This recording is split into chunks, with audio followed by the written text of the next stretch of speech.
मुलांक 5 हा मर्क्युरीचा नंबर आहे, बुध ग्रहाचा नंबर आहे.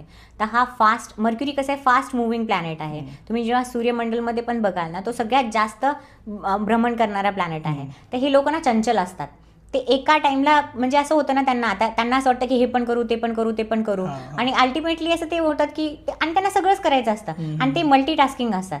ते आता होतात ना, तुम्ही आई बघितलं असेल ना, स्वयंपाक करताना फोनवरही बोलू शकते, अजून दुसऱ्यांना गाईडही करू शकते, आपले सामान जे हरवलंय ते पण देऊ शकते. तर ते आईच्या सोबत त्याची मल्टीटास्किंग असतात. आणि हे ना मनी माइंडेड आहेत. मनी माइंडेड कसं, आता ते जर मोमोज खायला गेले तर त्या टाइमला ते विचार करतात, अच्छा हे मोमोजवाला काय करतो, एक प्लेट आहे ना 100 रुपयाला देतो, आणि आतापर्यंत 10 लोक तर येऊन गेलेत, रोजचे 50 लोक जरी आलं तर रोजचे ना 5,000 रुपये, आणि महिन्यांना 1.5 लाख रुपये. मग त्या 1.5 लाख मधले 50,000 जर तुमचं ना ग्रोसरीचं काढून टाका, किती नाही म्हटलं तर ना मोठी 1 लाखचं प्रॉफिट आहे, असं त्यांचं डोकं चालतं. जे जिथं जातील ना तिथं ते विचार करतात. हा, बिझनेस माइंड त्यांना. आणि तुम्हाला असं वाटू शकतं की अरे हे तर बेवकूफ आहे, बट ते बेवकूफ नाही, ते शार्प माइंड आहे. त्यांना माहिती आहे किती कसं कुठं बोलायचं, आणि ते काम काढून घेतात त्यांच्या लोकांकडून. आणि इव्हन तुम्ही हे पण तेव्हा पण रिलेट कराल ना, जेव्हा तुमच्या कुंडलीमध्ये सेकंड हाऊसमध्ये मर्क्युरी बसला असेल, तरी तेव्हा ते पण तुम्ही रिलेट कराल की तुमचं माइंडसेटच तसं आहे की तुम्हाला फक्त पैशाची भाषा समजते. ते मारवाडी माइंडसेट म्हणू शकता ना. त्यांना माहिती आहे ना, कधी मारवाडी लोकांना त्यांच्या इतकं बिझनेस कोणी करू शकत नाही असं. आणि जेव्हा लोक त्यांना बोलतात ना,